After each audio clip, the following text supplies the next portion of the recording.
The $20,000 lie. How one Bugatti service exposed a massive pricing controversy.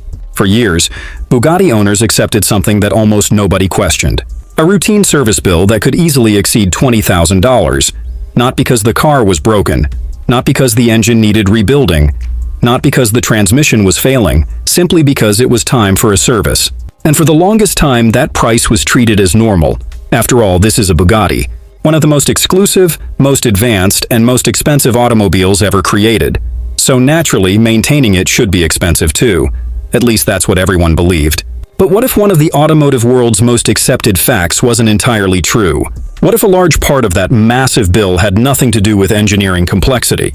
What if owners weren't paying for extraordinary parts at all? Because one man decided to ask a question that surprisingly few people had ever investigated properly. And what he discovered may have exposed one of the most controversial pricing models in the automotive industry. By the end of this story, you'll understand how a routine Bugatti service that normally costs around $20,000 was completed for barely over $1,000. But the most shocking part isn't the final number, it's how he got there. Because the deeper he looked, the stranger the story became. Before we talk about the savings, it's important to understand exactly what makes this story so significant. The Bugatti Veyron isn't just another supercar. When it launched, it completely rewrote the rulebook. Over 1,000 horsepower, a top speed that shattered records. Engineering so advanced that many experts believed it would be impossible to mass produce. Everything about the Veyron was built around one idea: no compromises, no shortcuts, no limits. Which is exactly why people assume every single component inside the car must be unique. If a Bugatti can do things that no ordinary car can do, surely its parts must be equally special. That assumption became the foundation of Bugatti's service pricing, and for years, nobody challenged it. Then Matt Armstrong bought a Veyron, not a perfect showroom example. Not a collector's car that had spent its life protected inside a climate-controlled garage. This one came with problems. Lots of them. The kind of problems that make most people run in the opposite direction. But those problems would eventually lead him toward a discovery that many Bugatti owners may wish they had known years ago. And it all started with something surprisingly simple. Spark plugs. Not exactly the most exciting component on a hypercar, but what Matt found here would set the tone for everything that followed. Like every Veyron owner, he knew the car required 16 spark plugs, one for each cylinder. Nothing unusual there. But when he started researching replacement costs, he noticed something interesting. The plugs weren't some mysterious Bugatti exclusive component manufactured in a secret laboratory. They were NGK spark plugs, a globally recognized supplier. That alone wasn't shocking. What happened next was, by cross-referencing part numbers, Matt discovered that the plugs could be sourced elsewhere for dramatically less money, and suddenly a question appeared. If Bugatti's spark plugs weren't truly unique, what else wasn't? At this point, many people would stop digging. But Matt kept going, and that's when he reached the ignition coils. This is where things became much harder to ignore. Bugatti charges premium prices for these components. And with 16 cylinders requiring 16 coil packs, costs escalate quickly. On paper, it sounds reasonable. Hypercar equals hypercar prices. But after tracing the origins of the parts, Matt discovered something unexpected. The components shared remarkable similarities with parts used elsewhere within the Volkswagen Group. The same corporate family that owns Bugatti. The same corporate family behind brands like Audi, Bentley, Lamborghini, Porsche, and Volkswagen itself.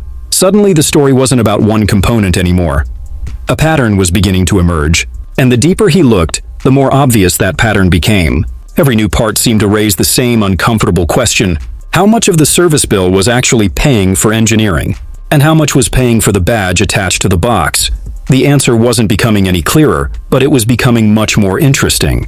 Then came one of the most revealing discoveries of the entire project: the gearbox accumulators. These components are essential to the Veyron's transmission system. Without them, proper gearbox operation becomes impossible. Bugatti charges a premium price for replacements. Yet once again, Matt traced the component back to another Volkswagen Group application, and once again, the price difference was dramatic. One component could be dismissed, two could be coincidence, but by now the list was growing. And that's when he moved on to the fluids. Normally, nobody pays much attention to oil. It's just oil, or so most people think. But even here, the same story appeared. The Haldex fluid used in the Veyron's drivetrain carried an enormous Bugatti price tag. Yet the same specification could be purchased elsewhere for a fraction of the cost. The fluid didn't suddenly become more advanced because it was poured into a Bugatti. The specification remained the same, the performance remained the same, yet the invoice looked completely different. At this point, the evidence was becoming difficult to ignore, but the biggest revelation was still ahead, because hidden inside the Veyron was a component that perfectly summarized the entire controversy: the gearbox pump. And what Matt discovered here may be the single most important finding of the entire project. Bugatti replaces these pumps during servicing. Owners routinely pay thousands for them. Most assume there's no alternative. After all, it's a Bugatti. Surely a component that important must be unique, except it wasn't. Matt discovered that the pump had roots elsewhere within the Volkswagen Group, but he didn't stop there. Instead of replacing the entire assembly, he investigated the actual source of common failures: the motor, a relatively small component hidden inside a much larger unit. And what he found changed everything, because the motor itself could be purchased separately for a tiny fraction of the complete assembly price. The implications were enormous. If a simple internal component could solve the problem, why replace the entire unit? And more importantly, how many owners had already paid thousands unnecessarily? But before he could celebrate, disaster appeared to strike. The replacement was installed, everything looked correct, and then nothing happened. The system refused to build pressure. The gearbox wouldn't behave properly. For a moment, it looked like the repair had failed. Hours of work suddenly seemed wasted. A major problem appeared to be unfolding. Then Matt discovered something almost embarrassing. The motor wasn't faulty. The gearbox wasn't faulty. The installation wasn't faulty. 2 wires were reversed, that was it. The pump was spinning backwards. Instead of creating pressure, it was doing the exact opposite. One quick correction changed everything. Pressure returned immediately. The gearbox came back to life, and what looked like a catastrophic setback disappeared in seconds. But the Veyron still had one final mystery left to solve. Even after all these repairs, the engine wasn't completely happy. Cold starts felt rough. The idle wasn't perfect. Something still wasn't right. The question was whether the solution would be expensive, or whether another surprise was waiting. As it turns out, another surprise was waiting. The culprit was the mass airflow sensors, critical components that help the engine determine exactly how much fuel to inject. When they become inaccurate, engine performance suffers. Most owners would assume replacing them requires expensive Bugatti-specific parts. Matt had learned enough by now not to assume anything, so he checked the part numbers. And once again, the pattern returned. A familiar Volkswagen Group connection emerged. Replacement sensors were sourced. The electronics matched perfectly. The original housings were retained, the installation was completed. And on the next cold start, the difference was immediate. The rough idle disappeared. The misfires vanished. The engine finally behaved the way it should. At last, the project was complete. The Veyron ran properly. The transmission worked correctly. The engine felt healthy. And now there was only one thing left to calculate: the total cost. This was the moment that transformed an interesting repair story into a major automotive talking point. Every invoice was added. Every component was counted. Every expense was documented. The final number appeared: 193.83. That was enough to complete the service, enough to address multiple issues, enough to restore proper operation, enough to avoid a $20,000 bill. The difference? Nearly $19,000. And that's where the debate truly begins. Because the story isn't really about saving money, it's about information. For years, many owners simply didn't know these alternatives existed. They didn't know the part numbers. They didn't know the cross-references.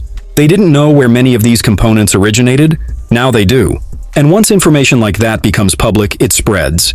Part numbers spread, cross-references spread, knowledge spreads. That's why this project resonated with millions of enthusiasts around the world.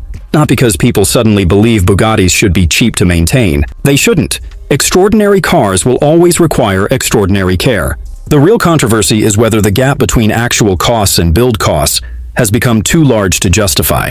And that's a question every viewer will answer differently.